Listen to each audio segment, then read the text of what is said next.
Assalamualaikum warahmatullahi wabarakatuh.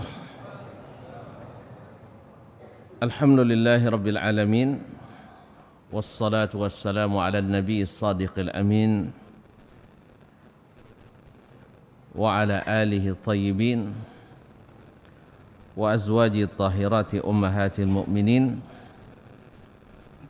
wattabi'ina lahum bi ihsan ila yaumiddin. Amma ba'du, fa'ussi nafsi wa iyyakum ayyuhal muslimun bitaqwallahi azza wa jal fa innahu qad fazal muttaqun. Ya ayyuhalladzina amanu taqullaha haqqa tuqatih wa la tamutunna illa wa antum muslimun. Kaum ibu dan kaum bapak, al-hadirin wal hadirat awal musyahidin wal musyahidat yang hadir di Masjid Raya Muhammadiyah Bangkinang ataupun yang menyaksikan melalui media dimanapun berada. Alhamdulillah, dengan izinnya serta dengan taufik, nikmat dan karunia-Nya, kita bisa hadir di salah satu tempat yang sangat dicintai Allah dan tempat atau majlis yang juga mudah-mudahan dibanggakan olehnya. Oleh itu, karena ini nikmat yang besar, maka kita hendaknya bersyukur kepada Allah Subhanahu wa ta'ala. Mudah-mudahan nikmat ini melahirkan nikmat-nikmat yang baru yang membuat kita senantiasa bersyukur kepada Allah Tabaraka wa ta'ala.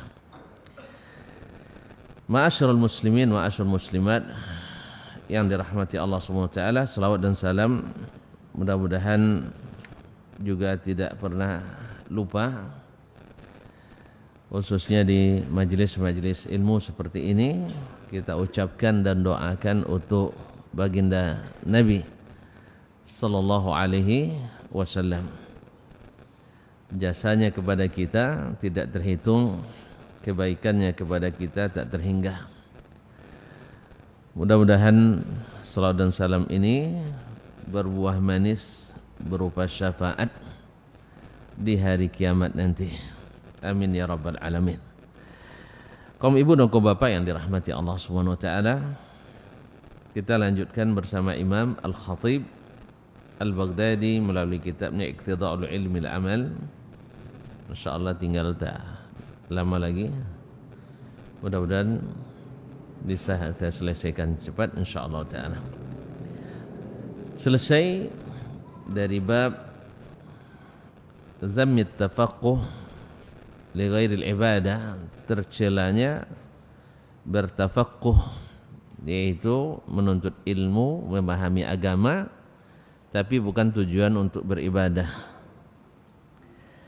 Maka beliau ikutkan dengan bab karahiyati talabil hadis lil mufakharah wa aqdil majalis wa ittikhadil atba' wal ashab biriwayatihi. Bab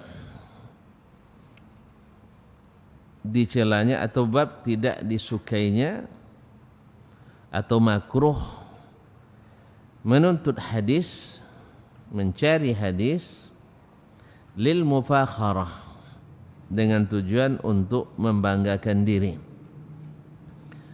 wa aqdil majalis, dan hanya tujuannya sekedar mengadakan majlis-majlis tahdis, wattikhadzil adba, mengumpulkan sebanyak mungkin pengikut, wal ashab, dan murid-murid, biriwayatihi, untuk meriwayatkannya. Ya, tidak jauh dari judul kitab, yaitu hanya sekedar untuk memperkaya khazanah ilmiah saja, atau untuk supaya disebut bahwa kita memiliki riwayat-riwayat yang banyak Karena ada tren di kalangan para penuntut hadis, yaitu dengan mengumpulkan sanad sebanyak-banyaknya.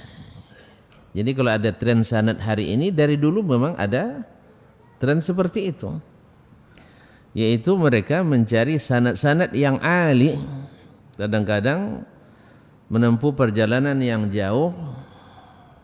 Ya, tuan-tuan tahu sendirilah, jarak tempuh, waktu tempuh pada masa itu sangat lama. Misalnya dari Madinah ke Mesir memakan waktu sebulan, dan juga dari Madinah ke Syam memakan waktu sebulan. Belum lagi ke negeri-negeri yang setelahnya. Di saat negeri Islam semakin luas dan semakin terbuka dan berkembang, maka banyak ulama. Maka ada tren mereka, yaitu mencari asyuyukh al-kibar, syekh-syekh yang punya sanad yang tinggi. Sanad tinggi artinya jarak antara rawi dengan Nabi semakin sedikit, dan pada umumnya ini diisi oleh para perawi. Satu, memang mu'ammarin, umurnya rata-rata panjang. Rata-rata panjang. Misalnya kalau Imam Al-Bukhari rahimahullah, misalnya sanad umumnya pada masa Imam Al-Bukhari, dan beliau wafat 256 Hijriah, itu sanadnya rata-rata 5 sampai 7 antara beliau dengan Nabi SAW. Ada sedikit yang 3, sedikit. Jadi ada ulama hidup di abad ke-6. Imam Bukhari abad ke berapa tadi? Ketiga. Ya, 256 wafatnya, lahir 193. Beliau rahimahullah ta'ala, antara jarak dengan Nabi SAW sekitar 6-7 orang. Nah, ada ulama hadis yang hidup di abad ke-6 seperti Abu Tahir As-Silafi, wafat 576 Hijriah. Beliau bisa melawarkan hadis sampai ke Nabi dengan 6 atau 7 juga jaraknya. Ya, seolah-olah dia memotong 300 tahun gitu. Sama dengan Imam Al-Bukhari dari sisi jumlah perantara antara beliau dengan Nabi sallallahu alaihi wasallam, dan itu sangat mungkin dan terbukti oleh rawi-rawi yang panjang umurnya. Ya, di atas 80. Beliau sendiri umurnya ketika wafat 103. Lalu diriwayatkan misalnya dari syekhnya Ahmad bin Muhammad Al-Atiqi Al-Baghdadi yang wafat juga umurnya hampir 100 tahun. Kemudian Al-Atiqi misalnya dari Al-Mubarak bin Abdul Jabbar At-Tuyuri, dia umurnya 85 tahun. Kemudian dari gurunya Abu Muhammad Al-Hasan ibn Ahmad ibn Muhammad Al-Atiqi juga di atas 80 tahun. Kemudian dari Al-Baghawi juga di atas 100 tahun umurnya. Dan Al-Baghawi misalnya meriwayatkan dari jalan Ibn Qani atau selainnya yang juga umurnya rata-rata di atas 80 tahun. Sehingga dengan demikian sanadnya menjadi singkat. Apalagi seperti As-Silafi sendiri, dia memulai menuntut hadis di saat masih berumur sangat muda. 8 tahun dia sudah menuntut ilmu hadis. Karena umur 6 tahun dia sudah hafiz Al-Quranul Karim. Jadi umur 8 dia dah selesai belajar hadis dari seluruh syekh. 13 tahun dah selesai belajar ilmu hadis dari seluruh syekh yang ada di Asbahan, yang jumlahnya hanya lebih kurang, kalau yang laki-laki sekitar 2.000 orang, yang perempuan sekitar 600 orang, seperti yang tertulis dalam kitabnya Mu'jamu Asbahan dan Mu'jam Al-Asbahaniyat. Setelah itu beliau rihla. Umur 13 tahun dia sudah jadi imam tarawih di Masjidil Haram. Kemudian dia rihla juga ke Baghdad. Di Baghdad dia menulis kitab Al-Masyikhah Al-Baghdadiyah. Dia catatkan nama-nama gurunya di situ, di Baghdad saja, baik yang asli penduduk Baghdad maupun pendatang yang menetap atau singgah atau lewat.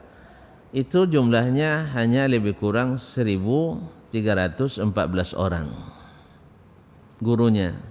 Beliau juga mencatat gurunya dalam perjalanan. Jadi ibaratnya kalau dia ke sini ke Sumatera Barat, ia mampir di misalnya Payakumbuh, situ belajar pula dia berguru. Sampai Payakumbuh apa lagi? Bukit Tinggi. Belajar pula di situ, Padang Panjang, terus sampai ke Padang, terus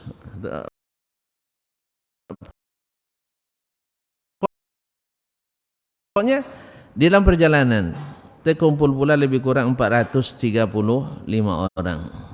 Namanya Mu'jamus Safar. Nah, orang seperti ini mulai belajar dari kecil, kemudian umur panjang, ini bisa memutus rentang waktu antara 3 perawi kadang. 3 perawi. Nah, yang seperti ini dikejar oleh para penuntut ilmu hadis. Dikejar ini yang seperti ini. Sehingga mereka pun berlomba-lomba untuk mencari perawi seperti ini dengan tujuan untuk membanggakan diri. Nah, itu maksudnya. Dengan tujuan untuk membanggakan diri bahwa saya bertemu dengan syekh ini, saya bersanad ke syekh ini, saya bersanad dengan syekh ini. Akhirnya dia mengumpulkan banyak sanad, tapi hanya sekedar itu. Nah, itu maksud Imam Al-Khatib Al-Baghdadi rahimahullah. Mohon maaf terpaksa diterangkan ya. Ya kalau tidak terangkan, mereka kane dan asal kaji sih nanti hadis untuk bangga-bangga bukan. Jadi maksudnya kalau dia mencari hadis, talabul hadis hanya untuk sekedar mufakharah, ya bahwa dia sudah rihla mencari ilmu hadis, mencari sanad, maka ini sangat tidak disukai seperti kata Imam Al-Khatib Al-Baghdadi rahimahullah taala. Wa aqdil majalis. Kemudian sehingga dengan demikian majlisnya selalu dicari orang karena dia punya sanad yang tinggi, punya sanad yang banyak. Hanya sekedar aqdul majalis wa ittikhadzil atba dan mengumpulkan banyak pengikut wal ashab dan para murid untuk meriwayatkan riwayatnya tadi karena memang dicari. Nah, siapa yang menyibukkan dengan ini saja, walaupun dia pada zatnya sendiri mencari ilmu, menyebarkan ilmu itu adalah ini, cuman kurang apa kata Imam Al-Khatib, makruh, artinya tidak disenangi, artinya dibenci kalau hanya tujuannya seperti ini. Lalu beliau sebutkan beberapa riwayat yang mendukung apa yang dia nyatakan dalam tema bab ini. Qala rahimahullah, akhbarana al-Qadhi Abu Bakar Ahmad ibn al-Hasan ibn Ahmad al-Hiri bin Sabur telah menceritakan kepada kami Al-Qadhi Abu Bakar Ahmad ibn al-Hasan ibn Ahmad al-Hiri bin Sabur, ulama besar di masanya terkenal. Qala akhbarana Abu Muhammad Haji bin Ahmad ibn Yarham ibn Sufyan At-Tusi, telah menceritakan kepada kami Abu Muhammad Haji bin Ahmad bin Yarham ibn Sufyan At-Tusi. Qala haddatsana Muhammad ibn Hammad huwa al-Abi Wardi, yaitu telah menceritakan kepada kami Muhammad ibn Hammad al-Abi Wardi.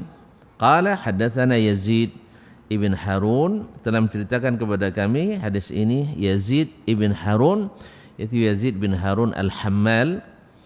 An Sulaiman at-Taimi, dari Sulaiman at-Taimi, Sulaiman bin Tarkhan at-Taimi. An Sayyar, dari Sayyar al-Kufi. An A'idillah, dari A'idillah, dari salah sahabat nama A'idillah. Qala alladhi yattabi'ul ahadith liyuhadditha biha la yajidu rihal jannah. Siapa yang mengikuti mencari hadis saja, liyuhadditha biha, hanya untuk sekedar disampaikan, hanya sekedar untuk diceritakan, saya bertemu ini, saya bertemu ini, saya menghafalkan hadis ini, La yajidu rihal jannah, yang seperti ini kata beliau tidak mendapatkan bau surga. Ya, ini juga maksud daripada Imam Al-Khatib rahimahullah, agar kita dalam mencari ilmu ini mesti selalu diiringi dengan keikhlasan niat. Itu maksud beliau. Sebab kalau hanya sekedar untuk dikenal sebagai ahli hadis, sebagai pakar hadis, sebagai ulama hadis, sebagai perawi hadis, sebagai mendapat gelar muhaddis atau hafiz atau bahkan mungkin amirul mu'minin fil hadis, tetapi tidak ada kesan hadis itu pada diri kita, sama saja seperti riwayat sebelumnya, kita hanya menjadi penerang seperti lilin, kita sendiri yang dibakar, orang yang diterangi. Ini maksud beliau bukan melarang untuk cari hadis, tidak, bukan melarang untuk menyampaikan hadis, tidak. Buktinya beliau menyampaikan hadis juga, ya, beliau juga menyampaikan hadis, tapi mengingatkan bahwasanya kalau hanya sekadar liyuhaddis saja, untuk menjadi muhaddis saja, yaitu supaya mendapat popularitas saja, maka tidak dapat baun surga. Kenapa? Tidak ada lillahnya, tidak ada pahalanya. Allah musta'an. Atau tidak mengamalkan, ya, berapa hadis yang dihafalkan tapi tidak diamalkan, ya, tidak diamalkan. Karena memang kalau orang yang tidak mau mengamalkan akan mendapatkan beribu alasan untuk melepaskan diri daripadanya. Ya, nanti misalnya kaum muslimin dan muslimat dirahmati Allah, kalau kita tidak mengamalkan misalnya, ya, kita akan dapat, bahkan hadis sendiri mengatakan ketika datang seorang Arabi, orang Badui datang ke Nabi sallallahu alaihi wasallam menanyakan tentang Islam dan iman, lalu dia sebutkan, waktu itu engkau bersyahadat tidak menyekutukan Allah, mendirikan salat 5 waktu, lalu dia puasa Ramadan dan haji wajib, waktu itu belum diwajibkan bagi dia, maka dia katakan, la azidu ala hadza wala anqus, saya tidak akan menambah dari ini. Salatnya artinya 5 waktu saja, ya, dan tidak akan mengurangi, tidak akan dibuatnya 4 waktu. Kata Nabi SAW, aflaha in sadaq, dia itu sukses, berhasil, menang kalau dia jujur, kalau dia benar. Ma'asyiral kiram dirahmati Allah, ini kan kita katakan siapa yang menjalankan yang wajib-wajib saja, puasa Ramadan, puasa sunat tak satu pun, ya, salat 5 waktu, iya, tapi tak ada salat sunat satu pun. Zakat kadang bayar kadang tidak, bayar, taib. Ma'asyiral kiram dirahmati, yang wajib-wajib saja, infak tak ada misalnya, ya, kita katakan kalau benar aflah, dia akan beruntung. Sebab apa? Kewajiban ini kalau dilaksanakan dengan benar dan tepat, ya sudah cukup untuk selamat kita, selamat dari tuntutan. Karena yang sunat itu tidak ya tidak wajib. Yang sunat kan tidak wajib. Ya, kalau sunat kan tidak wajib, kenapa dipaksakan kan itu, ya. Nah, ini bisa menjadi penetrasi, menjadi alasan kuat bagi kita yang ingin bermalas-malasan mendirikan amal-amal yang dianjurkan yang hanya sifatnya sunat. Apalagi kalau kita ahli membuat yang wajib jadi, itulah ahli membuat yang wajib jadi sunat, atau yang haram menjadi makruh. Nah, ma'asyiral kiram, Nabi tidak salah, tapi kan Nabi bersyarat in sadaq, kalau dia jujur dalam melaksanakannya. Artinya kalimat sidqan ini itu punya makna yang dalam, melaksanakan sebenar-benarnya. Nah, sekarang siapa yang jamin kaum muslimin dan muslimat, kita ketika melaksanakan amal yang wajib itu betul-betul jujur kita melakukannya, mulai daripada niatnya sampai kepada tata pelaksanaannya. Oleh sebab itu maka kita memerlukan amal-amal yang lain yang dibutuhkan, yaitu sunat-sunat. Yang kedua, kalaulah sekelas Nabi alaihi salatu wassalam, Nabi kan, Nabi tahu kita, Nabi SAW manhaj beliau mengejar yang sunat atau menjauhi yang sunat? Mengejar yang sunat. Padahal beliau diampuni dosanya telah lalu dan yang akan datang. Ya kan? Kemudian beliau suka tidak melakukan yang makruh? Hah? Justru beliau menjauhi hal-hal yang makruh. Nah, kalaulah baginda Nabi sendiri yang dijamin masuk surga, yang diampuni dosa yang telah lalu dan akan datang, bagaimana dengan kita yang belum jelas nasibnya? Aku kan tidak jelas nasib Ustaz? Hah? Iya, antum bilang sudah takdir Ustaz, betul, tapi antum kan tidak tahu takdir antum bagaimana. Maka berusahalah menempuh jalan yang baik. Mudah-mudahan takdir kita memang seperti itu, karena memang Nabi katakan i'malu fakullun muyassarun lima khuliqalah. Beramallah karena setiap orang dimudahkan mengejar apa yang ditakdirkan untuknya. Makanya kita berusaha untuk itu. Maka kalau kita ikutkan apa yang dikatakan Nabi ke orang yang baru masuk Islam tadi, ya, lalu kita lupa dengan apa yang dilakukan oleh orang yang lebih dulu masuk Islam seperti Abu Bakar, Umar, Uthman, Ali dan seterusnya, maka kita akan menjadikan itu sebagai alat untuk mengatakan kenapa dipaksa-paksakan yang sunat, sunat. Kenapa yang diharam-haramkan yang makruh, makruh. Tidak. Sebab manhaj orang-orang yang punya himmah yang tinggi, yang punya keinginan yang tinggi, mereka tidak cukup dengan apa yang dikatakan A'rabi tadi. Namanya saja A'rabi, Arab Badui. Memang antum tidak beragama seperti Arab Badui? Hah? Memang nak beragama seperti orang Badui atau seperti sahabat-sahabat yang dekat Nabi? Sahabat dekat Nabi alaihi salatu wassalam wa ala alihi wa sahbihi ajma'in. Jadi Nabi sampaikan ini ke orang yang baru masuk Islam. Awak baru masuk Islam juga? Kita baru masuk Islam juga? Hah? Enggak kan? Nah, oleh sebab itu jangan mirip-mirip orang yang baru masuk Islam. Kalau orang yang baru masuk Islam, betul, antum tidak bisa keras-keras, artinya bukan, antum tidak bisa hujani pula dengan berbagai syariat yang dia sendiri belum tahu gitu. Seperti yang pernah terjadi di Arab Saudi waktu itu, para pekerja dari Korea sekitar 8 orang dari Korea Selatan, padahal orang-orang yang profesional, tenaga profesional, teknisi yang profesional, mereka masuk Islam, dibawalah ke masjid untuk disyahdatkan atas permintaan mereka sendiri. Mereka sendiri yang ingin masuk Islam. Kenapa? Tertarik menengok orang sholat, terenyuh hatinya mendengar orang baca Quran, ya, bukan karena banyak berdebat, enggak. Jadi kaum muslimin dan muslimat dirahmati Allah, cuman sayang di situ ada seorang anak muda yang semangat beragamanya tinggi, ilmunya kurang. Melihat orang-orang sipit begitu masuk masjid, tentu saja dengan pakaian yang antum tahulah pakaian orang Korea kayak apa pakaiannya? Pakai jubah?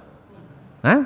Nah, pakai pakaian seperti yang orang biasa. Orang kita aja orang biasa juga biasa pakai pakaian yang kalau dilihat dianggap tidak sholat kan, seperti yang sebenarnya ceritakan. Kalau nengok mentu tidak sholat ustaznya, tapi tengok HP ringtone-nya azan sen. Iya. Pas ustaz ringtone-nya dangdut gitu. Allah musta'an. Terpaksa saya membela. Ini yang tadi itu karena lama dulu jadi preman tidak pandai azan, sekarang belajar azan. Ustaz dulu ketika dulu jadi gharim masjid dah puas azan. Jadi sekarang belajar dangdut gitu. Allah musta'an. Kaum muslimin dan muslimat melihat orang-orang ini, dia sampai nanya dengan bahasa Arab tentunya, dengan bahasa Arab amianya kan, ini orang-orang kenapa doa ke masjid? Sudah disunat apa belum? Ya Allah ya Rabbi, ini ngacau jadinya.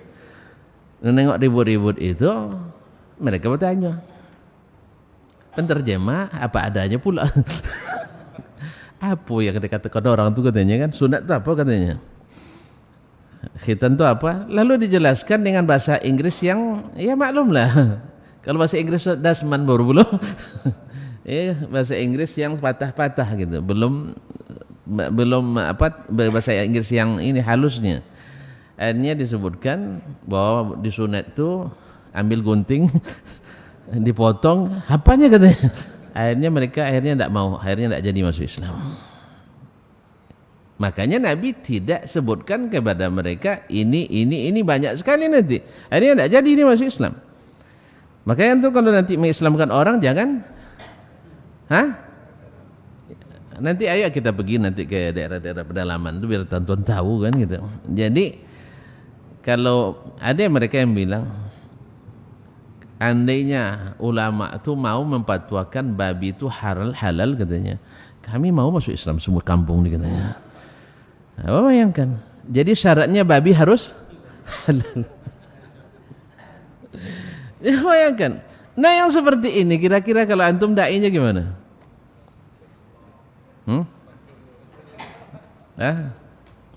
Kalau gitu tidak usah masuk Islam. Bilang aja masuk aja Islam dulu gitu ya. Soal babi itu urusan nanti. Jangan diurus babi dulu. Itu urusan nanti. Sebab apa? Kalau antum kan tahu sendiri bahwasanya andainya dia tidak masuk Islam, tak terdaftar jadi ahli surga kayak gitu ya. Tapi kalau dia bersyahadat dan istilahnya dengan sukarela, ridha dia menerima dan dengan jujur dan ikhlas dia menerima, lalu dia bersyahadat walaupun masih beternak babi. Tapi tidak nyuruh saya, jangan salah paham nih. Ini yang baru masuk Islam ya. Yang dah lama-lama jangan buka ternak babi pula habis ini, jangan. Ini bagi yang baru misalnya ada terbiasa. Nah, maka biarin aja dulu. Mungkin dulu masih ingat kisah yang diceritakan langsung oleh yang bersangkutan ke kami ketika pelatihan dai di Madinah oleh Syekh Muhammad bin Abdul Karim Al-Khudair. Dia pergi ke Afrika, berdakwah di Afrika waktu itu. Nah, dengan izin Allah dan kemudian usaha kawan yang juga tamat Universitas Islam Madinah waktu itu, ada kepala suku yang sekaligus pejabat daerah, bupati dia, setingkat bupati di sini. Jadi sekaligus dia kepala suku dan bupati. Kalau di sana kepala suku itu lebih berkuasa dari bupati. Ini dua-duanya sudah pegang, kepala suku dan bupatinya. Makanya kayak awak tuh jadi bupati nak jadi kepala suku gitu itu roh. Cuman suku sih banyak tu masalah. Iya, suku kan kawan kan banyak tu masalah kan. Jadi kaum muslimin dan muslimat dirahmati Allah, di bawah apa orang kabilahnya saja itu kata Syekh tidak kurang dari 30.000 orang. Suku yang dia pimpin itu. Kalau itulah lulus ke Dewan 35.000 lah lulus cuy. Kelapuran sebulan jadi kepala suku je. Kaum muslimin dan muslimat dirahmati Allah. Asal Islam. Ketika hari karena dia pejabat, maka diberikanlah seremonial yang menghormati beliau, penghormatan itu, maka diundanglah konsul, diundang dari konsul Arab Saudi, diundang beberapa ustadz, diantaranya ustadz ini. Jadi melihat orang seramai itu, dia mulai ragu. Kalau saya masuk Islam, orang ini masih bisa saya atur atau tidak, kan itu ya. Macam Heraklius dulu, dia sudah yakin Nabi Muhammad seorang Rasul karena tersebut dalam Al-Kitab. Dan dia juga seorang ulama ahli kitab dia bukan orang sembarang, dia juga ulamanya ahli kitab. Dia sudah yakin ini Nabi Muhammad SAW yang dikabarkan dalam Taurat dan Injil. Subhanallah. Tapi melihat orang-orangnya tidak mau ikut, akhirnya dia mengurungkan niat untuk ikut agama Islam. Nah, orang ini juga melihat ramainya orang berkumpul, akhirnya goyah dia. Akhirnya masuk ke dalam ruangannya, ke rumahnya, dan lama tak keluar. Kata Syekh, hampir 2 jam kami nunggu dah tak keluar-keluar. Ada apa ini? Waktu sudah masuk, maksudnya waktu acara sudah lama masuk, dia tak keluar-keluar. Akhirnya ditanya ke keponakannya, ada apa dengan pamanmu? Dia masuk cari ke dalam, dia bilang, kayaknya saya tidak jadi mengucapkan syahadat hari ini. Artinya tidak jadi masuk Islam. Pikir-pikir dulu, kalau lah pikir, waduh tidak jadi saudara tu. Atau kalau pikir dulu jadi. Akhirnya sampai ke Syekh, bisikan ke Syekh, katanya tidak jadi kayaknya Syekh hari ini, dia nak pikir-pikir dulu katanya. Lalu apa kata Syekh? Antum sampaikan ke pamanmu itu sekarang, kalau dia jadi masuk Islam, saya tanggung ongkosnya naik haji ke Mekah dengan keluarganya. Ini perlu jauh Ustaz kayu contoh Ustaz. Atau bakawan juang kayu. Nah, kalau ada tuh macam itu Ustaz ada nomor. Kikiu nak jadi lah. Kaum muslimin dan muslimat dirahmati Allah. Dia tanggung ke Mekah. Yang kedua saya pertemukan dengan gubernur Mekah. Yang ketiga ambo lupa, tak saya lupa, ambo lupa, tak apa yang ketiga.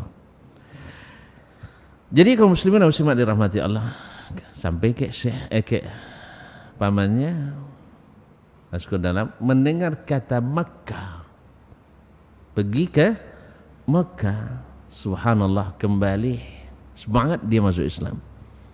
Mungkin ini doa Nabi Ibrahim alaihissalam, waj'al af'idatan minan nasi tahwi ilaihim, ya Allah jadikan hati-hati manusia itu cenderung kepada mereka, yakni Mekah. Awak pun nak Mekah mau ngomong kudu kan? Ya. Indak dah. Kalah lah tengok dia orang. Subhanallah. Nak Mekah, subhanallah. Luar biasa rasanya kita rindu kepadanya. Semoga Allah mudahkan, amin.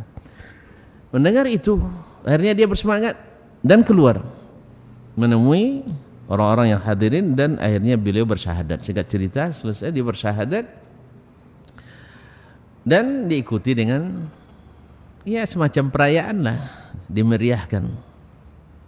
Itu makan-makan dan sebagainya. Lalu tidak lama keluar tim penari. Nah, ini tim tari. Ada tari persembahan, tata tari saman dan sebagainya kan. Tari Afrika lah. Tuan-tuan tahu sendiri Afrika tu ahli menari. Karena kerja tidak banyak jadi pandai menari. Ya, menurut ahli ilmu sosial, orang yang miskin-miskin itu kreatif bikin hiburan. Tidak jaya?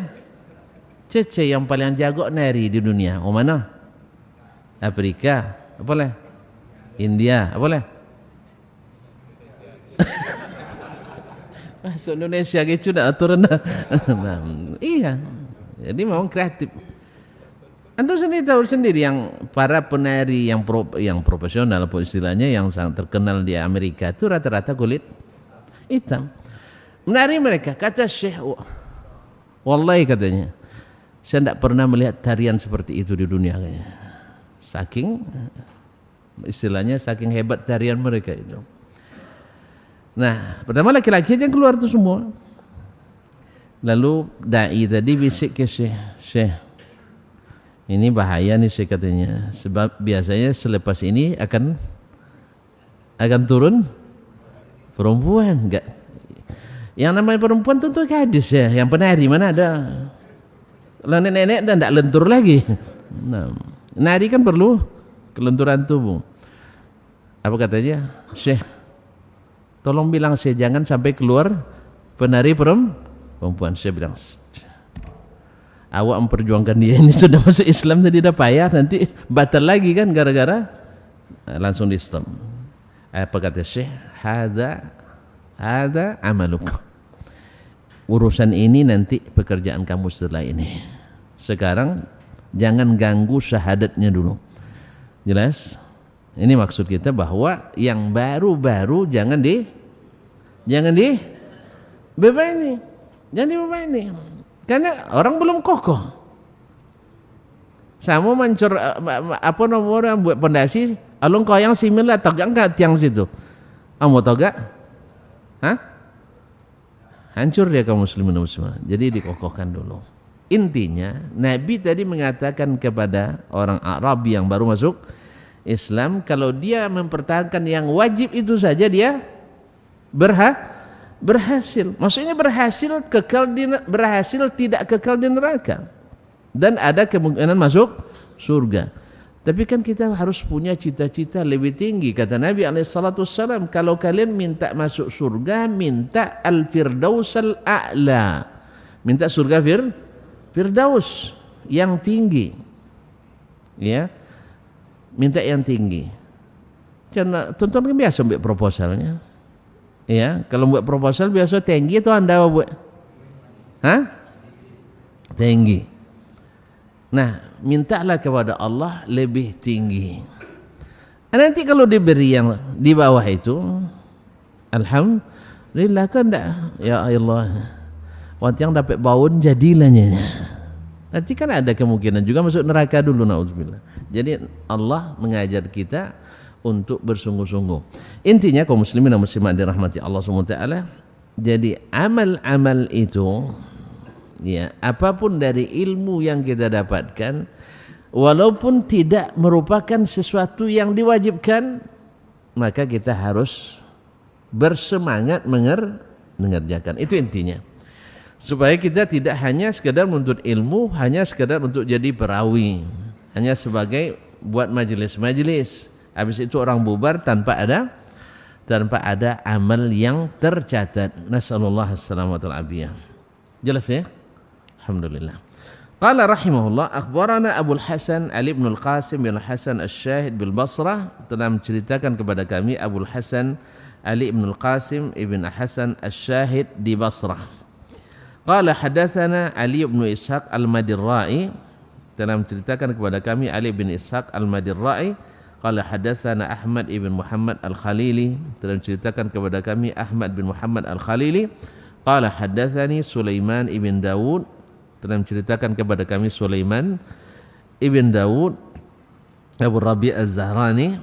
Qala hadatsana Khalid ibn Al-Harith Al-Hujaimi, telah menceritakan kepada kami Khalid ibn Al-Harith Al-Hujaimi. Qala, dia berkata, qila libni Subrumah, dikatakan kepada Ibnu Subrumah, yaitu Abdullah bin Abdurrahman Ibnu Subrumah, salah seorang fuqaha yang terkenal.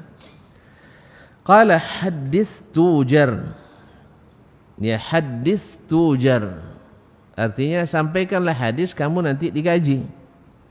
Fa ansha'a yaqul, lalu dia bersenandung syair, yamunnunanil ajral jazila walaitani najautu kafafan la alayya wala liya. Mereka memberikan kepadaku upah yang besar, padahal andainya aku lolos selamat, ya, dalam keadaan tanpa beban, baik yang memberatkanku ataupun yang menjadi milikku. Artinya andainya saya bisa dalam menyampaikan ilmu ini, kata beliau, tanpa mengambil sedikit pun kepentingan duniawi di dalamnya. Baik kalau bisa, kata Ibnu Subrumah rahimahullah ta'ala, andainya ilmu ini semata-mata karena Allah tabaraka ta'ala, tidak ada hal duniawi yang didapatkan daripadanya sehingga menjadi beban yang akan dipertanyakan, pertanggungjawaban yang akan dipertanggungjawabkan di hadapan Allah tabaraka wa ta'ala. Qala akhbarana al-Qadhi Abu al-Ala al-Wasiti, telah menceritakan kepada kami al-Qadhi Abu al-Ala al-Wasiti. Qala anba'ana Muhammad ibn Ahmad ibn Muhammad al-Mu'id qira'atan, telah menyampaikan kepada kami Muhammad ibn Ahmad ibn Muhammad al-Mu'id qira'atan, dia yang baca sendiri, qira'atan dibacakan kepadanya. Qala haddatsana Muhammad ibn Samt, telah menceritakan kepada kami Muhammad ibn Samt. Qala haddatsana Abu Nasr Raja' ibn Sahal, telah menceritakan kepada kami Abu Nasr Raja' ibn Sahal. Qala haddatsana Abu Mushir Abdul A'la bin Mushir, telah menceritakan kepada kami Abu Mushir Abdul A'la bin Mushir.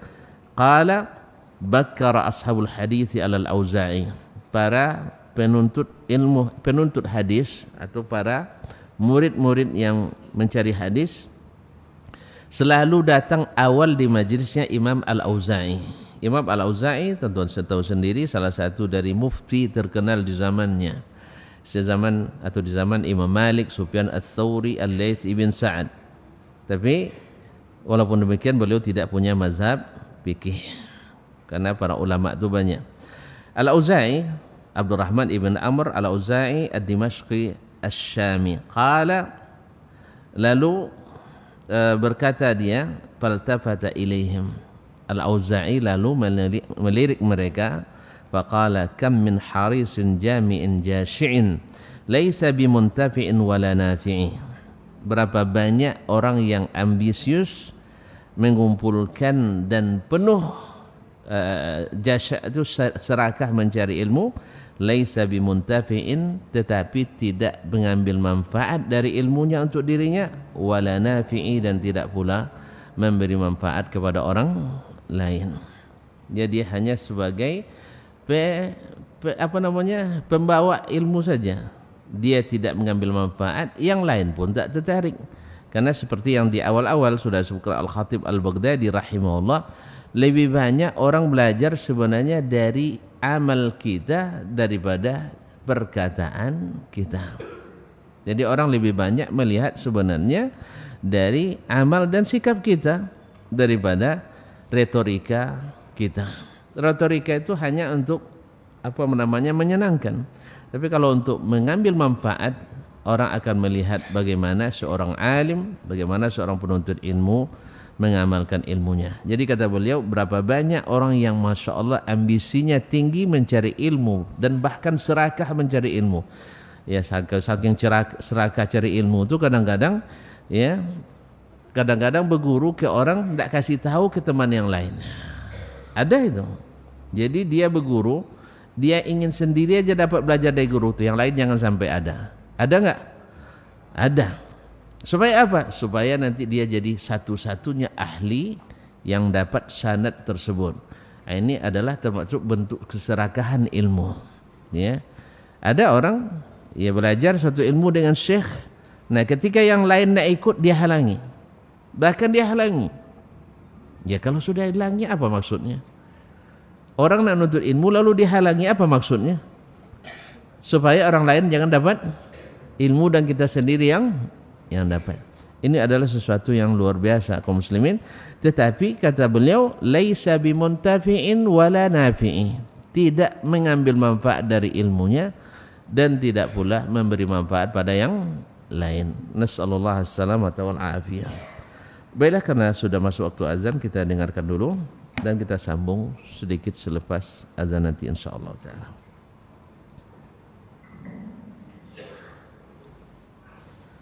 Allahu akbar, Allahu akbar. Allahu akbar.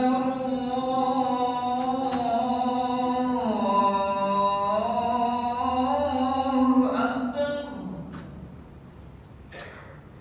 Asyhadu an la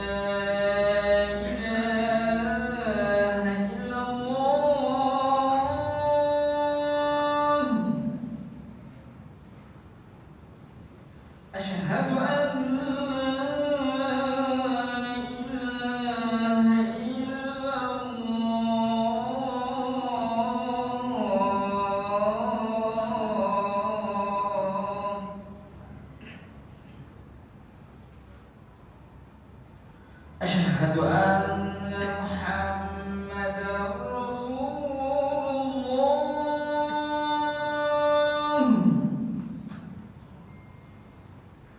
Asyhadu anna Muhammadar Rasulullah.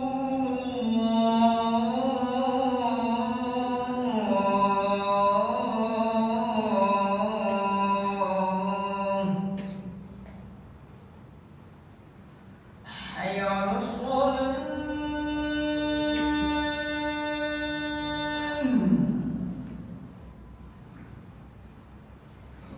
Hayya 'alas shalah.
Ma'asyiral muslimin, ma'asyiral muslimat, rahimanillah wa iyyakum. Jadi tadi Imam Al-Auza'i rahimahullah mengatakan kam min harisin jami'in jashi'in laisa bimuntafi'in wala binafi'i. Berapa banyak orang yang ambisius, yang suka mengoleksi ilmu, bahkan serakah dalam mencari ilmu, tetapi tidak bisa mengambil manfaat dari ilmu itu dan tidak pula memberi manfaat bagi orang lain. Qala rahimahullah, ini juga menunjukkan bahwasanya mencari ilmu hanya sekedar untuk dibanggakan, hanya sekedar untuk disampaikan, hanya sekedar untuk mengumpulkan orang, punya murid-murid, padahal tidak diamalkan. Ini termasuk yang tidak disukai oleh para ulama kita. Qala rahimahullah ta'ala, akhbarana Ali ibn al-Qasim, telah menceritakan kepada kami hadis ini Ali ibn al-Qasim. Qala hadatsana Ali ibn Ishaq, dalam menceritakan kepada kami Ali ibn Ishaq. Qala quri'a al-Mufaddal ibn Muhammad ibn Ibrahim di Makkah, dibacakan kepada Al-Mufaddal ibn Muhammad ibn Ibrahim di Makkah, wa ana hadir, saya waktu itu hadir, kata Ali bin Ishaq. Qala hadatsana Abu Ya'qub Ishaq ibn Ibrahim At-Tabari, telah menceritakan kepada kami Abu Ya'qub Ishaq bin Ibrahim At-Tabari. Qala sami'tu Al-Fudail yaqul, saya mendengar Al-Fudail, yakni Fudail ibn Iyad Abu Ali, Abidul Haramain, ahli ibadah dua tanah suci. Yaqul, dia berkata, "Lau talabta minni dananir kana aysara ilayya min an tatluba minni al-ahadits." Andainya engkau meminta kepadaku uang-uang dinar, itu lebih mudah bagiku memberikannya daripada engkau meminta hadis-hadis. Ya tentu saja karena hadis lebih mahal daripada dinar. Nah, tapi beliau punya alasan. Faqultu lahu, lalu saya katakan kepadanya, kata Ishaq bin Ibrahim At-Tabari, "Law haddatsani bi ahaditsa fawaid laysat indi kana ahabba ilayya min an tahaba li adadaha dananir." Ya Syekh Fudail Ibn Iyad, andainya engkau menyampaikan kepadaku beberapa hadis fawaid, yaitu hadis yang tidak ada pada saya. Jadi hadis-hadis fawaid artinya yang susah ditemukan di riwayat yang lain. Laisat indi, yang tidak aku miliki. Kana ahabba ilai min antahaba li adadah dananir, lebih saya senangi daripada engkau memberikan kepadaku sejumlah itu dinar. Dinar kan tuan-tuan tahu sendiri, 1 dinar 2,5 juta. Kira-kira mana lebih baik, diberikan 1 buah hadis atau 1 dinar? Kalau kita pilih yang mana? Hadis tak kanyang dah ustaznya, dinar bisa belanja sebulan ni, kan itu. Jadi kata beliau, enggak, engkau beri saya. Kalau Fudail bin Iyad mengatakan, saya berikan kamu dinar, itu lebih mudah bagi saya daripada memberi hadis. Apa sebab? Bagi saya hadis itu mahal, tidak diberikan kecuali kepada ahlinya. Kata dia lagi, tidak, saya justru butuh hadis, lebih saya sukai daripada diberi uang dinar tadi. Berarti ini juga orang yang tahu harga hadis itu. Nah, faqala innaka maftunun. Lalu Fudail mengatakan, wahai Ishaq bin Ibrahim At-Tabari, kamu ini maftun, kamu ini kena fitnah ini. Artinya ya mubtala, orang yang diuji oleh Allah SWT. Ama wallahi law amilta bima qad sami'ta lakana laka fi dzalika syughlan am lam tasma'. Kamu ini sebenarnya kena orang yang terfitnah. Apa sebab? Andainya engkau, demi Allah kata Fudail, engkau amalkan apa yang sudah kau dapatkan dari ilmu hadis itu, pasti dia menyebutkan kamu dari mencari yang lain lagi. Artinya hadis yang sudah ada saja, kalau kau amalkan, barangkali kau tak perlu hadis-hadis yang lain. Ini juga luar biasa teguran dari Fudail bin Iyad kepada muridnya ini. Bagi kita yang mencari di luar hadis malah. Jadi bukan mencari hadis. Amalkan saja yang ada dalam hadis. Kalau kau amalkan, kamu tak akan sempat lagi memikirkan amaliyah lain yang tidak ada dalam hadis Nabi SAW. Ini lihat Fudail bin Iyad yang merupakan Abidul Haramain, ia tidak mau menambah hadis, apalagi nambah hadas. Ya, ia tak mau menambahkan hadis. Sebab apa? Yang ada saja belum kau amalkan katanya.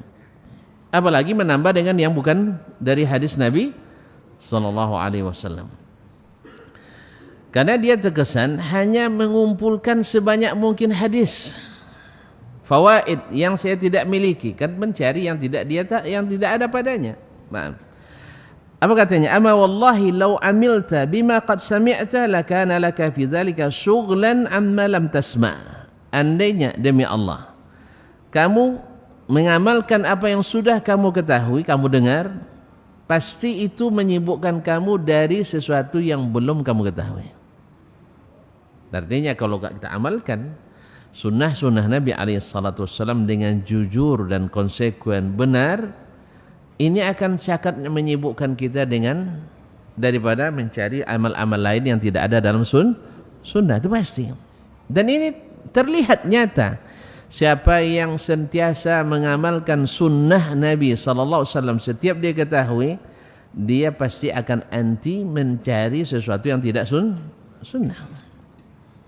Tapi siapa yang tak semangat melaksanakan sunnah, ya karena dia tidak lakukan, akhirnya carinya yang bukan sunnah. Betul itu?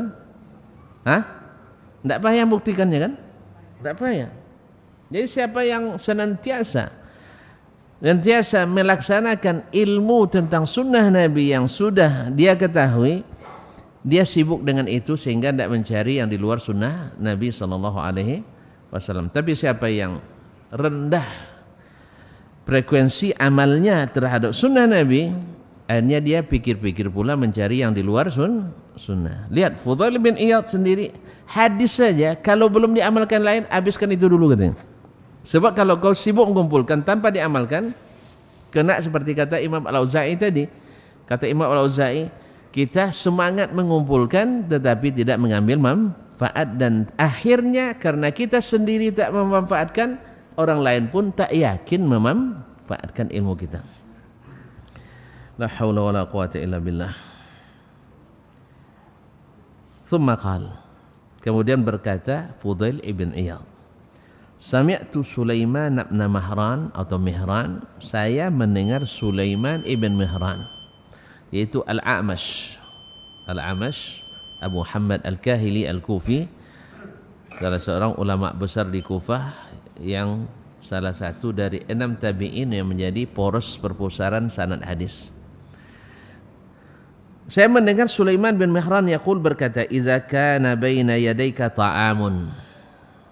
Andainya di depanmu terhidang makanan, ta'kuluhu, yang kamu makan, fata'khudhu luqmah, lalu engkau ambil sesuap, fatarmi biha, tapi dibuang, khalfa dhahrik, ke belakang, kama akhazta luqmata tarmi biha, kullama akhazta luqmata tarmi biha, setiap kau suap kau buang, setiap kau buat kau buang. Taib, khalfa dhahrik, mata tashbah, kapan kamu akan kenyang. Beliau mengibaratkan, Sulaiman Al-A'mash mengibaratkan orang yang mencari ilmu tak puas-puasnya, tapi tak satu pun yang terlihat di badannya, seperti orang yang memakan makanan di depannya, disuap dibuang, disuap dibuang, bukan masuk ke mulut. Bila kenyang, kan tak paham contoh, mau pergi makan sodeko, ini cubong kan, tapi dan semua bazir lah. Jadi kaum muslim, jadi makanan terhidang, diambil buang, ambil buang. Mungkin alasannya dek kopi masih batulang, yang tak kaku makan itu masalah. Kalau kuat kan ada kopi, anda bertulang. Atau ikan tuakang. Tahu ikan tuakang? Tak tahu juga. Banyak tulang sah? Lumayan. Nah, atau ikannya balido juga ya. Nya lama tapi bertulang. Kalau amat tak mau makan macam itu lah. Lamanya nya. Nyawa nak capek konyang banget. Jadi kaum muslimin dan muslimat, itulah ibarat bagi orang yang mencari ilmu, mengenali sunnah, tetapi tak diamalkan. Akhirnya dibuang terus. Dibuang terus. Ujungnya apa? Dia takkan pernah kenyang dengannya. Akhirnya mencari yang lain. Ini tamsil yang luar biasa dari Imam Al-Qadhi, Imam Fudail Ibn Iyad Abidul Haramain. Mudah-mudahan Allah SWT menjadikan kita kok tabuang jendek bau-bauban. Kalau ima tu biasa banyak adanya. Awak baju makan kan? Baju makan. Manyuk ndak lah cendek ikon nyu orang. Antu banyak ima. Tahu banyak imanya? Rima. Ndak juga ima tak tentu tahu serima leh. Ya, nyok hadu na mau produksi. Ima jadi ima produksi kadu. Jadi kalau baima makan itu biasa. Tapi kalau bacompang ke belakang, itu wangnya sama kita. Kayak gitu kan? Kena marah kita. Jadi itulah tamsil oleh Imam Al-Fudail Ibn Iyad rahimahullah. Bagi siapa, kan dia datang padanya menuntut ilmu tadi. Tolong bedakan hadis lainnya. Amun baik orang dinar lainnya. Dinar le orang bawa pulang makan dulu. Tapi kalau hadis, uang bocong tapi tidak diamalkan. Kalau dinar pasti amalkan Ustaz. Iya enggak? Nyawa lebih ahli mengamalkan dinar daripada mengamalkan hadis. Iya enggak percaya. Jadi kita ini mengamalkan dinar itu lebih cepat daripada mengamalkan hadis. Oleh sebab itu kata Fudail, among dinar dan bayi dinarnya, ndak dan ya hadisnya. Berarti orang maftun, orang sebenarnya dalam keadaan kata diuji Allah Taala, dibayi banyak tapi ndak digunakan. Maka dia buatnya, saya mendengar Sulaiman Al-Amash mengibaratkan orang yang makan setiap disuap dibuang ke belakang, setiap disuap dibuang ke belakang. Akhirnya condo makan tapi ndak pernah konyang. Apa nak konyang cu? Apa nak cukup dengan sunnah? Ndak nak konyang. Kalau ndak pernah dikerjakan, kapan kenyangnya? Oleh sebab itu, dari zaman Nabi SAW, zaman sahabat, karena mereka selalu melaksanakan titah Nabi SAW pada umumnya, sehingga mereka tidak melancari di luar sunnah Nabi SAW. Tapi di saat kita semangat menuntut ilmu, dan tidak diiringi dengan semangat mengamalkan ilmu, akhirnya apa? Disuap terbuang, akhirnya tidak pernah kenyang. Akhirnya merasa tidak cukup dengan makanan yang ada, merasa tidak cukup dengan sunnah yang tersedia. Dan ini adalah kelemahan kita para penuntut ilmu pada hari ini, bahkan juga mungkin sebagian kita yang sudah dinisbatkan kepada ulama, sehingga terpaksa mencari di luar itu. Ya, tidak makan ji. Tadilah singgah makan situ, dan makannya tulang banyaknya. Tu tabuang tawi sodo. Ya, sudah itu singgah ke sate. Sate lah nak mulai lah asam kuah. Oso kan, nyala lawik lagi, ndak jadi makan. Akhirnya singgah lah di apa sudah tulis ya? Makanan lawik. Nasi goreng. Nasi goreng itu amat apa pula sabu gini. Allah musta'an. Jadi kaum muslimin dan muslimat dirahmati Allah, intinya menambah atau mencari ilmu tanpa ada semangat mengamalkan, maka itu tidak direkomendasikan dan tidak diapresiasi oleh para ulama. Makruh kata Imam Al-Khatib Al-Baghdadi rahimahullah ta'ala. Akhirnya kita menjadi orang yang seolah-olah makan banyak tapi tidak pernah kenyang, sehingga ilmu itu tak diamalkan, sehingga lemu yang diamalkan. Ilmu ada tapi yang diamalkan lemu. Nasallahu alaihi wasallam. Mudah-mudahan kita dicukupkan Allah SWT dengan makanan yang lezat yang terdapat dalam Alkitab dan Sunnah, seperti yang diamalkan oleh para sahabat as-salafus salih, ahlus sunnah wal jamaah, yang sesungguhnya yang tidak ada firqah-firqah di dalamnya waktu itu. Jadi kalau nak cek ahli sunnah, cari modelnya sahabat Nabi alaihissalatu wassalam, dan yang mengikuti mereka persis seperti itu. Bukan teori tetapi aplikasi. Karena teori bisa saja semua orang mengaku ya cinta NKRI, tapi secara praktik dia menjual NKRI. Dulu orang komunis Masya Allah paling getol menyemarakkan Pancasila, tapi paling anti Pancasila. Allah musta'an. Jadi belum tentu yang teriak-teriak itu lebih hebat daripada yang diam-diam saja. Makanya ketika dalam suatu peperangan, seorang panglima menginstruksi pasukannya, dilihatnya Muhammad ibn Wasi', salah seorang ulama zuhud dan ahli ibadah dan juga alim, tidak kelihatan dalam barisan. Ditanya, mana Muhammad ibn Wasi'? Katanya sedang berdoa di dalam kemahnya. Sedang berdoa di dalam kemahnya. Apa dia bilang? Wallahi la asbu'un li Muhammad ibn Wasi' wa yushiru biha ila as-sama'i yad'u ahabu ilayya min alfi faris.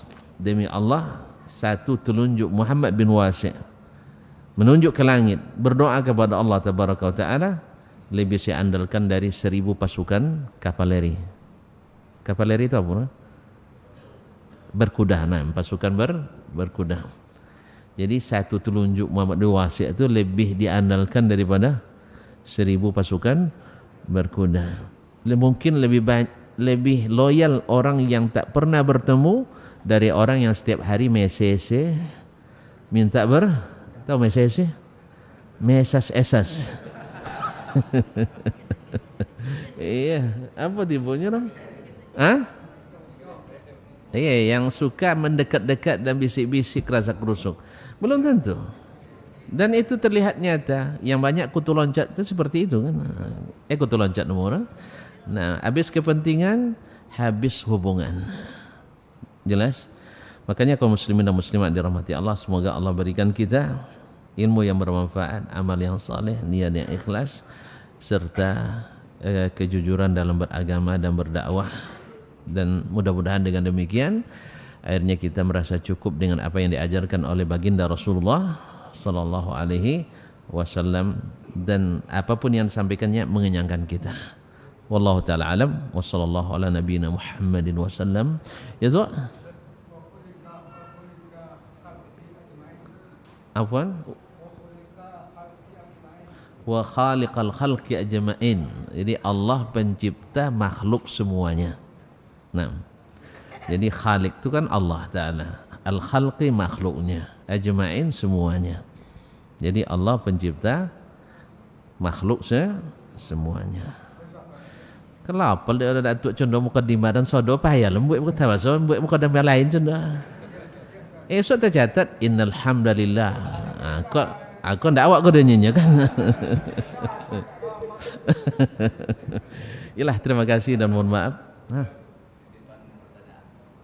Titipan, kalau titipan bisa baik komen tak?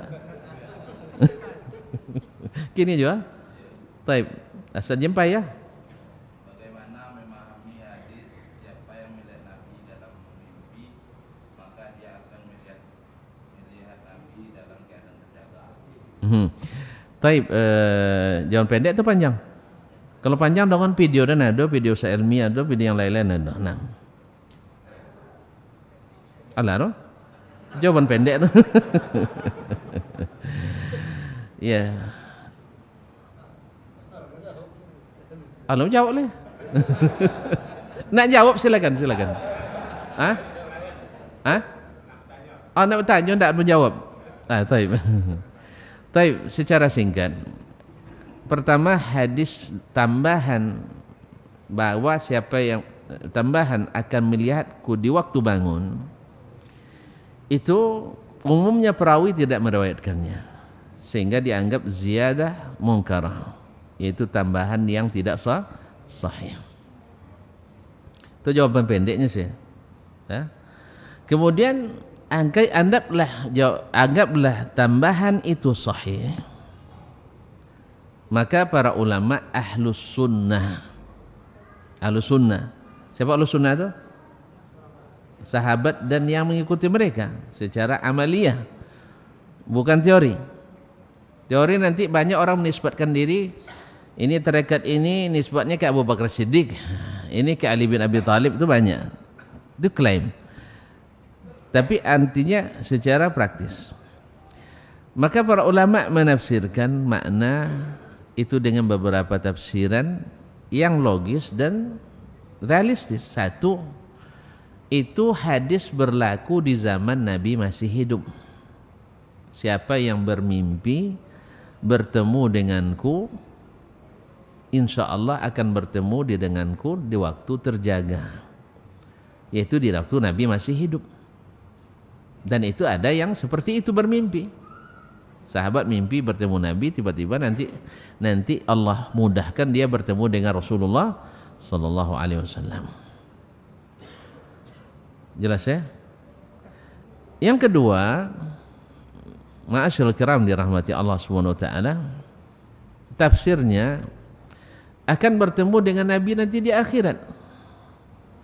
Bertemu dengan Nabi di akhirat, di saat ruh sudah kembali digabungkan dengan jasad, kita bertemu. Adapun tafsir bahwa siapa yang bertemu denganku dalam mimpi lalu sekarang nanti bertemu dengan Nabi dalam keadaan terjaga, ini kata Imam Al-Qurtubi rahimahullah, tidak ada tafsir di kalangan seperti ini kecuali di kalangan sufi. Hanya orang sufi yang menafsirkan ini. Dan perlu dicatat, karena ini amanah ilmu. Antum tahu sendirilah yang namanya sufi dan tasawuf itu, jangankan hadis palsu, jangankan hadis sahih yang dipalingkan maknanya, mimpi aja jadi hujah. Mimpi saja jadi hujah. Maka tidak ditemukan tafsir itu kecuali di kalangan sufi. Yang kedua, mohon maaf, beribu maaf, bahwasanya termasuk kalangan yang terhitung paling banyak, termasuk ya nominator pemalsu hadis paling banyak, di antaranya adalah al-mutasawwifah, ahli sufi. Tapi memang tidak rekor nomor satu nih. Nomor satu ada Syiah Rafidah. Dan ada kesamaannya dengan, karena agama Syiah juga dibangun di atas tasawuf. Nah, yang mewali-walikan itu, keramat-keramat itu banyak di kalangan Syiah. Makanya ada beberapa benang merahnya barangkali. Oleh sebab itu tafsiran seperti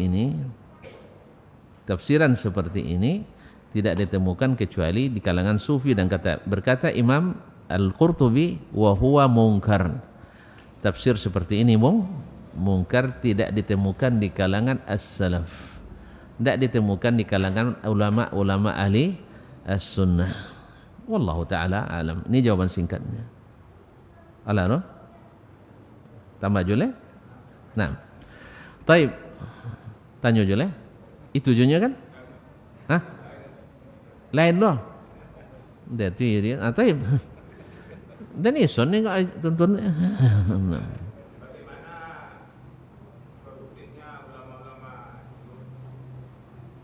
tentang gambaran keseluruhan dia ilmu, sehingga dalam pembukaan kajian tadi kita sampaikan seorang set gurunya saja 2.000 orang. Dan set yang kedua tadi gurunya dalam sahabat saja 435 orang.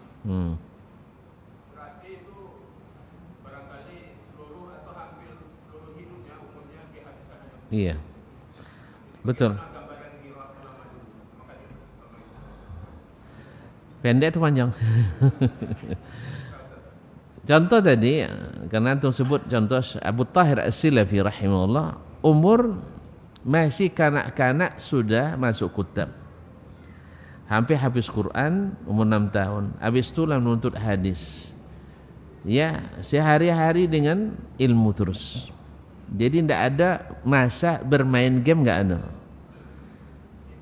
Kemudian kalau pergi rihlah, pergi dharma wisata, beliau tak bawa kamera, tidak bawa kamera. Tidak bawa handphone untuk selfie. Jadi kemanapun yang dicarinya ilmu. Jadi di awal umurnya ilmu, di akhir umurnya ilmu, sampai di malam wafatnya, malam Jumat, petang Kamis, ya, malam Jumat, petang Kamis, masih lepas Isya masih menyampaikan ilmu. Awak lepas Isya lah mana nengok kiri kanan. Ini lepas Isya masih, pada umurnya sudah 103 tahun. Esok harinya lepas salat subuh di hari Jumat beliau meninggal. Nah, 60 tahun tinggal di Bali, dia pun Iskandaria, Alexandria, sama dengan Balinya Indonesia itu di Mesir itu. Ya, kota apa namanya, pantai Alexandria itu semacam kota Balinya Indonesia. Artinya jadi destinasi utama wisata pantai di Mesir, termasuk wisata utama. Beliau tinggal di situ 60 tahun. Ya, 60 tahun. Karena di situ cintanya tertambat. Ya, sampai umur 60, sekitar umur hampir 60 tahun beliau belum menikah. Itu pun dalam perjalanan menuju ke Andalus, menuju ke Al-Maghrib Al-Aqsa. Tapi kan di situ dia menikah, akhirnya disitulah bahteranya tertambat di Iskandaria. Nah, selama 60 tahun dia tinggal di situ, dia mengatakan, ma ra'aitu sahil al-Iskandaria illa min hazil kuwah. Saya tak pernah menyaksikan pantai Iskandaria kecuali dari ventilasi rumahnya. Ya, tidak ada istilah maraton pagi atau main surfing dan sebagainya, atau santai-santai, tidak ada. Justru ilmulah santai mereka. Sehat 103 tahun umurnya. Olahraganya dengan ilmu. Dah. Ustaz ya? Tambah jule? Nah, ma'asyiral kiram dirahmati Allah SWT. Kalau antum baca misalnya kisah Jabir bin Abdullah radhiyallahu anhu, dia dengar ada hadis, atau Abu Ayyub Al-Ansari, dia mendengar ada hadis dari Nabi SAW. Dia dengar dari Nabi, tapi dia ingin pastikan lagi. Karena menisbatkan sesuatu ke Nabi tak boleh sembarangan. Tak boleh sembarangan. Maka dia pergi rihlah, ke perjalanan dari Madinah ke Mesir. 1 bulan perjalanan, sampai di sana bertemu dengan sahabat subhanallah, Uqbah ibn Amir Al-Ansari, itu selainnya. Lalu dia tanyakan, saya pernah mendengar hadis ini dari Nabi. Saya dengar antum pernah juga mendengar dari Nabi. Benar atau tidak? Benar. Kalau gitu jazakallahu khairan. Dia naik ke kudanya lagi, kembali ke Madinah. Apa kata Uqbah? Kenapa tidak istirahat dulu barang 3 malam di sini? Dia bilang, saya datang bukan untuk istirahat. Saya datang untuk mencari hadis ini. Dan sudah dapat, saya pulang. Ilai tolak. Cobalah jauh-jauh dulu ke Padang aja dulu. Jadi tidak sampai ke Cerocok, tidak sampai Lembah Aneh, tidak singgah. Ya, saja pondok-pondok yang ada syekh-syekh buya-buya di situ. Coba sekali jadilah. Kok lama. Iya. Nampak mereka Sanjay Miciang Mato. Sanjay Mintua, Sanjay Sumondo, Sanjay Salsabila, Sanjay Rina, Sanjay apa. Jendulin. Iya. Sanjay Juragan. Apa suara pola tidak kodok lalu rumah. Kan awak kan biasa apalah hadis kan. Dia hafal sudah Sanjay Ustaz pun ada. Nah. Cuma enggak singgah saudara. Ya, mana direkom dia nak gajunya kan. Kalau bangsa ini ada bangsa ini ya, Hafizullah, bangsa ini ada lain rekom tuh. Kalau aji lain lo saya dia. Nah, Allah musta'an. Jadi kaum muslimin dan muslimat dirahmati Allah, begitu mereka. Jadi saya datang bukan untuk istirahat, saya datang untuk cari ilmu dan alhamdulillah dah dapat. Alhamdulillah. Awak nyalang kinangnya maknanya di jalan lah pikir mana makan malam gue. Subhanallah, subhanallah. Itulah mereka. Dan ini kita. Wajarlah kita disuruh mengikut mereka. Wajarlah kita disuruh mencontoh mereka. Wajarlah kita disuruh meneladani mereka. Karena di sisi apapun kita kalah semuanya. Nak sisi hafalan. Hafalan mereka, kata Imam Az-Zahabi, ya ada orang semasa Imam Zahabi itu kan masih banyak hafiz kan. Abad ke-8 Hijriah, ada Ibnu Katsir, ada Ibnu Qayyim, ada Ibnu Abdul Hadi, ada Al-Mizzi, ada Ibnu Bukhari dan masih banyak ulama-ulama para hafiz di masanya. Tapi dia bilang yang paling rendah hafalannya di masa Imam Al-Bukhari adalah seperti orang yang paling hebat hafalannya di masa kita. Ustaz ya, kita alhamdulillah sekarang misalnya nengok anak-anak kita atau saudara-saudara ustaz-ustaz sebagian, masya Allah, Allah berikan kelebihan semacam ya Ustaz Adi Hidayat misalnya lah, dia hafal 2 baris dari atas 2 dari bawah. Itu ya karena kita jarang lihat, sangat hebat sekali dan memang hebat untuk masa kita. Untuk masa kita memang hebat. Tapi di masa ikut berkata Imam Az-Zahabi itu dibanding dengan Imam Al-Bukhari belum apa-apanya. Itulah menurut pengakuan Imam Az-Zahabi. Orang yang paling kecil sedikit hafalannya di masa Imam Bukhari itu seperti orang yang paling hafiz di zaman kita katanya. Oleh sebab itu makanya alaikum bittiba'is salaf wa iyyakum wabtida'i man khalaf. Ikutilah apa yang dilakukan oleh as-salaf dan jauhi apa yang diada-adakan oleh orang khalaf. Karena mereka itu lebih dari segala hal a'lam wa ahkam wa aslam. Mereka lebih berilmu, lebih hikmah dan lebih selamat. Tidak seperti klaim sebagian khalaf yang mengatakan as-salafu aslam wal khalafu ahkam wa a'lam. Mana masuk? Baru selamat tu bila berilmu dan hikmah. Jadi as-salafu a'lam wa ahkam wa aslam. Salaf itu lebih berilmu, lebih hikmah dan lebih selamat. Nah, siapapun yang belakangnya mesti nak ikut mereka. Ya, kita berusaha. Tidak mungkin kita tidak salah, tu tidak mungkin.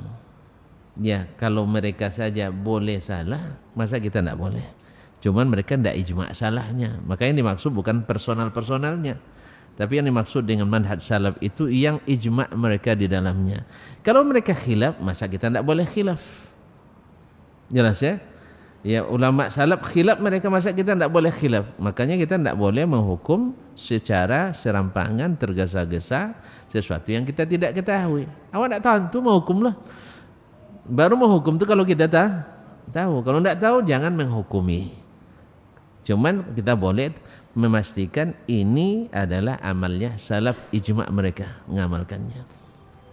Dan selain itu saya tidak tahu, selesai.